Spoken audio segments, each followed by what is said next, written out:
الحمد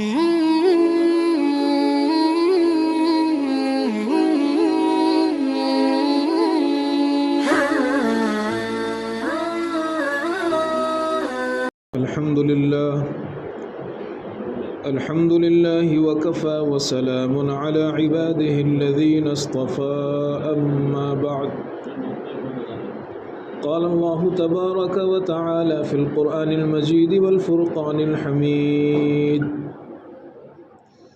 أعوذ بالله من الشيطان الرجيم بسم الله الرحمن الرحيم يا أيها الذين آمنوا إذا تداينتم بدين إلى أجل مسمى فاكتبوه صدق الله العظيم۔ محترم بزرگوں اور دوستو، اللہ تبارک و تعالی نے ایک مسلمان کو سر سے لے کر کے پیر تک اسلام میں داخل ہونے کا حکم دیا ہے۔ قرآن میں صاف صاف اللہ تبارک و تعالی نے اس چیز کو بیان فرمایا کہ اے ایمان والو، پورے مسلمان رہا کرو۔ ہر شعبے زندگی میں، ہر وقت میں، ہر جگہ پر، ہر معاملے میں تمہارے پیش نظر صرف اسلام ہونا چاہیے۔ یا ایھا الذین آمنوا ادخلوا فی السلم کافۃ ولا تتبعوا خطوات الشیطان انہ لکم عدو مبین۔ اے ایمان والو، پورے اسلام میں داخل ہو جاؤ اور دیکھو شیطان تم کو بہکانے نہ پائے، شیطان تمہیں ورغلانے نہ پائے، شیطان تمہارے قدم ڈگمگانے نہ پائے۔ وہ تو تمہارا دشمن ہے، دشمن کبھی تمہارا بھلا نہیں چاہے گا، دشمن کبھی تمہارا اچھا نہیں چاہے گا، دشمن تو تمہیں نقصان پہنچانے کی کوشش کرے گا۔ اس لیے وہ دشمن کی پلاننگ یہ ہوگی اور اس کی سازش یہ ہوگی کہ تم کو تھوڑا سا مسلمان رہنے دے اور باقی اسلامی شعبوں سے تم کو بے خبر کر دے، اور اسی پر مطمئن کر دے کہ اچھے تم داڑھی ٹوپی کرتا پاجامہ 5 وقت کے نمازی، کبھی کبھی قرآن، بہترین مسلمان۔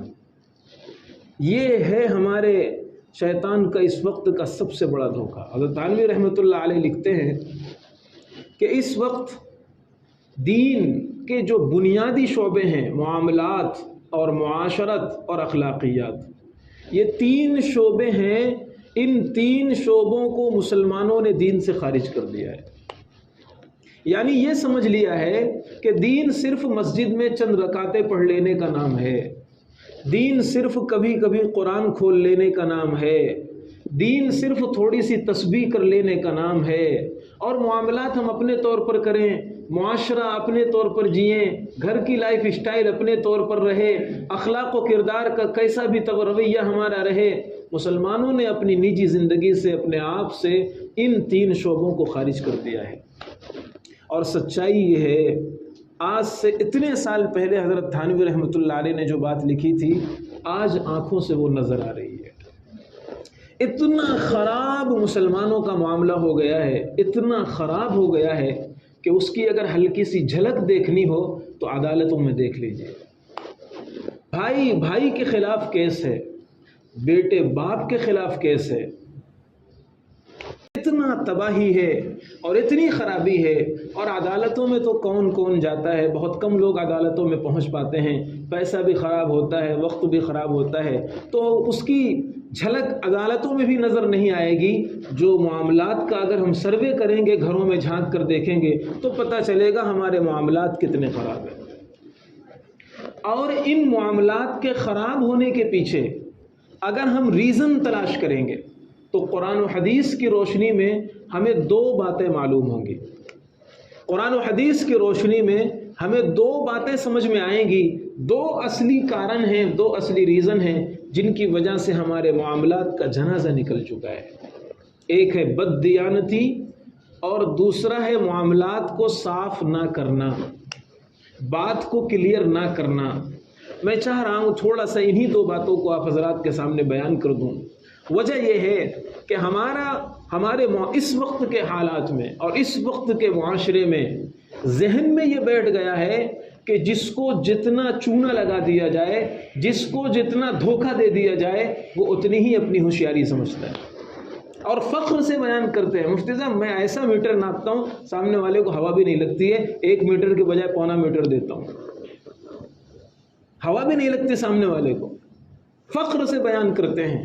یعنی جس قوم سے جرم کا احساس ختم ہو جائے اور جرم کو وہ قوم ہنر سمجھنے لگے، خدا کی قسم وہ قوم کبھی ترقی نہیں کر سکتی۔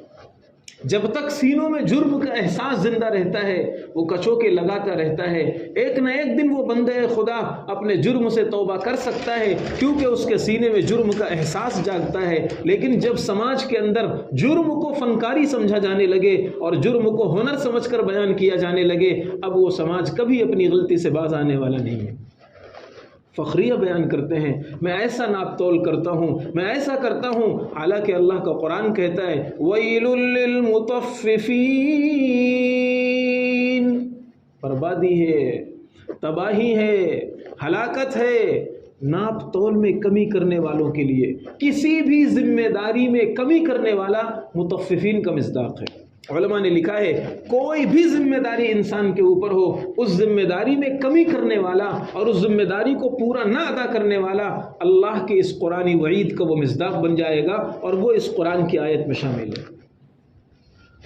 تو پریشانی یہ ہے کہ ہم اس چیز کو، بے ایمانی کو اور یعنی چوری کو اور اسی طرح کسی بھی جرم کو آج کل ہمارے معاشرے میں یہ سمجھا جانے لگا ہے، کسی کا پیسہ رکھ دیا، کسی کا قرضہ لے لیا، اسے ٹہلا رہے ہیں، کسی کا قرضہ لے لیا اور اسے اس طرح ٹہلا رہے ہیں، فون آ رہا ہے، اسے بے وقوف بنا رہے ہیں اور اپنی یہ کمال ہوشیاری سمجھ رہے ہیں کہ اتنے دن سے وہ میرے پیچھے پڑا ہوا ہے، میرا پیسہ نہیں نکال پا رہا، مجھ سے پیسہ نہیں لے پا رہا ہے۔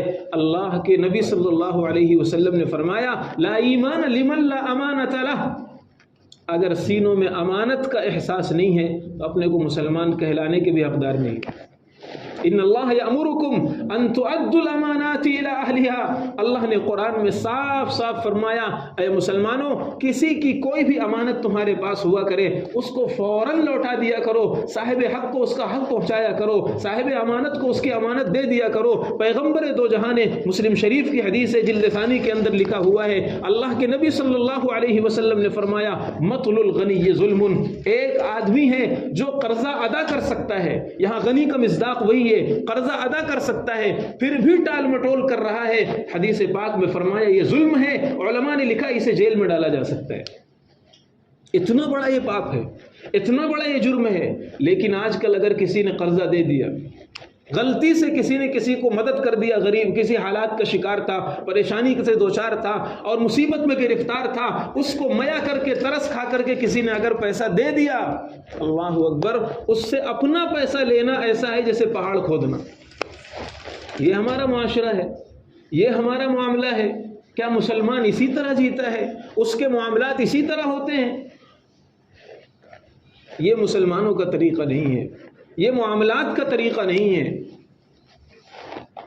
تو بات اصل میں یہ ہے کہ ہم نے یہ سمجھا ہی نہیں کہ یہ بھی دین کا حصہ ہے، یہ بھی ہمارے دین کا ایک بہت بڑا حصہ ہے، اور اتنا بڑا حصہ ہے کہ دنیا میں اگر عبادتوں میں کچھ کمی رہ جائے گی تو عبادت تو اللہ کا حق ہے، اللہ تعالیٰ کے ہاں کوئی پاس ہے ہی نہیں، اللہ کے ہاں کوئی پاس نہیں ہے۔ پیغمبر دو جہاں سجدے میں گرتے ہیں، رات رات عبادت کرتے ہیں، حالانکہ خود اللہ کو کہنا پڑتا ہے قرآن پاک میں کہ ما انزلنا علیک القرآن لتشقى، ارے بھائی ہم نے قرآن آپ پر اس لیے نہیں اتارا آپ اتنی مصیبت میں اتنے زیادہ پریشانی اٹھائیں، اتنا زیادہ دقت اٹھائیں۔ سجدے میں گر کر کے پیروں پہ ورم آ رہا ہے، حضرت عائشہ رضی اللہ تعالی عنہا پیر ٹٹول کر کے دیکھ رہی ہیں، نبی اتنا لمبا سجدہ کر رہے ہیں، ان کو شک ہونے لگا کہیں میرے محبوب دنیا نہ چھوڑ دیے ہوں، اتنا زیادہ عبادت، اور اس کے بعد بھی نبی پاک صلی اللہ علیہ وسلم نماز کے بعد استغفر اللہ پڑھ رہے ہیں۔ ابن سنی کے اندر ایک حدیث لکھی ہوئی ہے، اللہ کے نبی صلی اللہ علیہ وسلم جب نماز سے فارغ ہوتے تو 3 مرتبہ استغفار پڑھتے تھے۔ امام اوزاعی کے شاگرد نے امام اوزاعی سے پوچھا کیف کان یستغفر رسول اللہ، نماز کے بعد نبی استغفار کیسے کہتے تھے؟ امام اوزاعی نے فرمایا استغفر اللہ استغفر اللہ استغفر اللہ۔ یہ نبی پاک صلی اللہ علیہ وسلم 3 مرتبہ نماز کے بعد استغفار فرما رہے ہیں۔ یہاں سوچنے کی بات یہ ہے، نماز تو عبادت ہے، نماز تو اطاعت ہے، نماز تو اللہ کے نزدیک سب سے زیادہ پسندیدہ ہے۔ نماز میں ایک رکن سجدہ ہے جو رحمان کے قدموں پر ہوتا ہے۔ کون سا جرم یہاں پر ہو گیا ہے، کون سا پاپ ہو گیا ہے جس کے بعد استغفار پڑھنے کی ضرورت پیش آ رہی ہے؟ یہاں جرم نہیں ہوا، امت کو یہ آدیش دیا گیا، امت کو یہ میسج دیا گیا، امت کو یہ پیغام دیا گیا، اللہ اکبر کہہ کر کے تم نے نیت باندھی تھی، کائنات کا سب سے عظیم بادشاہ ہے، عظیم بادشاہ ہے، مالک الملک ہے، تمہارے سجدوں کی کیا حیثیت ہے، تمہارے تسبیح کی کیا حیثیت ہے، تمہاری تلاوت کی کیا حیثیت ہے، قیام و قعود رکوع سجود کی کیا حیثیت ہے؟ کبھی یہ نہیں سمجھ لینا ہم نے نماز پڑھ کر کے اس کا حق ادا کر دیا، نہیں نہیں، اللہ اکبر بہت عظیم ہے وہ، اس عظیم کے لیے عظیم تحفہ ہونا چاہیے، لیکن عظیم تحفہ نہیں ہے، اس لیے استغفر اللہ استغفر اللہ استغفر اللہ۔ تو سوچنے کی چیز یہاں پر یہ ہے کہ عبادات میں اللہ کے یہاں کوئی پاس نہیں ہے۔ پھر اللہ تبارک و تعالی معاف کرے گا، قبول کرے گا، تھوڑا موڑا بھی کر دو گے تو وہ قبول کرے گا، وہ شکور ہے۔ شکور کہتے ہی اسے ہیں جو چھوٹی چیز کی قدر کرنے والا۔ جیسے کبھی ہوتا ہے نا، بچہ ہے مثال کے طور پر، اس نے لکھنا شروع کیا، اب جب لکھنا شروع کیا تو الف سے سیدھا کوئی حرف ہوتا ہے، اس کو بھی ٹیڑھا بناتا ہے وہ۔ جب بچہ اسٹارٹنگ کرتا ہے تو الف سے سیدھا کوئی حرف نہیں ہے، لیکن اس الف کو بھی وہ ٹیڑھا میڑھا بناتا ہے۔ اس موقع پر اس کے ماں باپ اسے ارے واہ واہ کیا بات ہے، شاباش ماشاء اللہ، بچے نے کیا بہترین کا، حالانکہ ماں باپ جانتے ہیں یہ بہترین الف نہیں ہے، یہ قدردانی ہے۔ ایسے ہی جیسے چھوٹے بچے کے ٹیڑھے الف کو ماں باپ قبول کر کے اسے شاباشیاں دیتے ہیں، ایسے ہی ہماری ٹوٹی پھوٹی نمازوں کو وہ شکور اور قدیر بہت قدر کرتا ہے اور وہ اس پر انعام و اکرام دیتا ہے۔ حالانکہ ہماری نمازیں اس لائق نہیں ہوتی کہ اس کے سامنے پیش بھی کی جا سکے۔ تو میں عرض یہ کر رہا ہوں، عبادات میں تو ہم سب فیل ہیں۔ معاملات کا معاملہ اللہ تعالیٰ کے یہاں ایسا ہے کہ اللہ تعالیٰ فرماتے ہیں اگر معاملات میں کوئی زیرو ہے، کسی نے کسی کا پیسہ لیا ہے، کسی نے کسی کو ستایا ہے، کسی نے کسی کا حق مارا ہے، کسی نے کسی کی زمین دبائی ہے، کسی نے کسی کے ساتھ فراڈ کیا ہے، معافی نہیں ہے، ایک بھی معافی نہیں ہے۔ کل قیامت کے میدان میں جب تک یہ بندہ اپنے دوسرے فریق سے معافی نہیں مانگ لے گا، معاف نہیں کرا لے گا، تب تک اللہ تعالیٰ اسے معاف نہیں کرے گا۔ اسی لیے حدیث پاک میں صحابہ کرام بیٹھے ہوئے تھے، اللہ کے نبی صلی اللہ علیہ وسلم نے پوچھا من المفلس، غریب کسے کہتے ہیں، فقیر کسے کہتے ہیں؟ صحابہ کرام نے، یہ چونکہ ایسا کامن سوال تھا، صحابہ کرام عام طور پر جواب نہیں دیتے تھے، اللہ و رسولہ عالم، اللہ جانے اس کا رسول بہتر جانے، لیکن کبھی کبھی ایک دم جب نارملی سوال ہوتا تھا تو صحابہ جواب دے دیا کرتے تھے۔ یہ بھی اسی طرح کا سوال تھا، بھائی غریب کسے کہتے ہیں؟ کسی سے بھی پوچھا جائے غریب کسے کہتے ہیں؟ بھائی جس کے کھانے کا نہ ہو، پہننے کا نہ ہو، رہنے کا نہ ہو، پیسہ نہ ہو، دولت نہ ہو، مال نہ ہو، غریب وہ ہے۔ صحابہ کرام نے کہا من لا درہم لہ ولا متاع یا رسول اللہ، پیسہ نہ ہو، سامان نہ ہو، ساز و سامان نہ ہو، وہ غریب ہے۔ آپ نے فرمایا نہیں، میری امت کا غریب وہ ہے یأتی بالحسنات، کل قیامت میں آئے گا بہت نیکیاں لے کر آئے گا، پہاڑوں جیسی نیکیاں اس کے پاس ہوں گی، تلاوت کی نیکیاں، نمازوں کی نیکیاں، صدقوں کی نیکیاں، عبادت کی نیکیاں، نیکیاں نیکیاں، بہت نیکیاں لے کر کے وہ آئے گا، لیکن قد قذف ھذا وشتم ھذا واکل مال ھذا، اس کا مال ہڑپ کر کے آیا ہوگا، اس کا دل دکھا کے آیا ہوگا، اس کو گالی دے کر کے آیا ہوگا، اس کو دو چار ہاتھ لگا کر کے آیا ہوگا، کسی کی امانت دبا کر کے آیا ہوگا، فراڈ کر کے آیا ہوگا، غبن کر کے آیا ہوگا، زمین میں بے ایمانی کر کے آیا ہوگا۔ اللہ کے پیغمبر صلی اللہ علیہ وسلم نے فرمایا وہاں تو نیکیوں کا سکہ چلے گا، درہم و دینار کے سکے بند ہو جائیں گے، مرنے کے بعد نیکیوں کا سکہ چلے گا، اس کی نیکیاں لے لے کر کے صاحب حقوق کو دی جاتی رہیں گی، تم نے کیا کیا تھا، تمہارے ساتھ کیا ہوا تھا، میری زمین لے لی تھی، چلو اتنی نیکیاں تم لے جاؤ، تمہارے ساتھ کیا ہوا تھا، اس نے مجھے مار دیا تھا، اتنی نیکیاں تم لے جاؤ۔ اللہ کے پیغمبر نے فرمایا ایک وقت وہ آئے گا پہاڑوں جیسی نیکیاں لانے والا کنگال کھڑا ہوگا،